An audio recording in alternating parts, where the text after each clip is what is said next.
Sa wakas, wala na si Goldina dito at siguruhin mo na di na siya makakabalik! Hindi po ako ang nagnakaw! Goldina!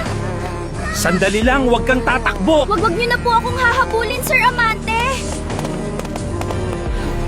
Bakit ginawa mo yun, Diamona?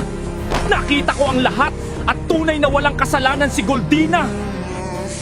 Ang hirap maging mahirap. Wala akong boses para ipaglaban ang sarili ko. Kanina pa ako naglalakad at sobrang init ng panahon. Hindi ko na kaya at hindi ko alam kung saan ako pupunta.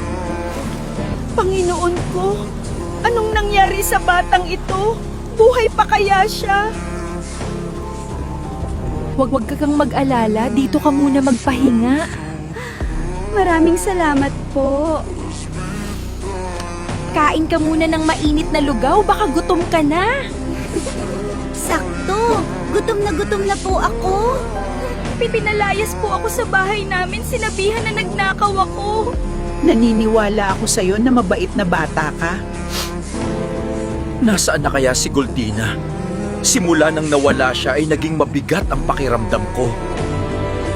Tutulong po ako sa abot ng makakaya ko, Lola. Hehe. Pwede kang magstay sa akin kahit kailan mo gusto. Lola, bilisan na po natin. Malapit na magdilim. Oo, may mumu pa naman dito. Biro lang. Nanay, nawala lang ako, nagkaanak ka na agad. Sino po siya? Siya si Goldina at Goldina, siya naman ang Tito Goldencio mo. Hello, Goldina! Ang cute-cute mo naman at mukhang mabait na bata ka. Hindi lang mabait, maganda din po, Tito. Hindi mo na ba namimiss ang mga magulang mo, Goldina? Namimiss po, pero si Mama lang kilala ko. Si Papa ay hindi po. Dahil masipag ka, ililibre kita nito. Wow, mukhang masarap. Salamat po, Tito. Pamilyar ang kwintas na ito. Paano napunta sa'yo to, Goldina? Sino ka ba talaga? Kung gusto mo pa ng part 4, sagutin mo na ito ng mabilisan. Ano ang pangalan ng isang mabait na lalaki na kumupkup din kay Goldina?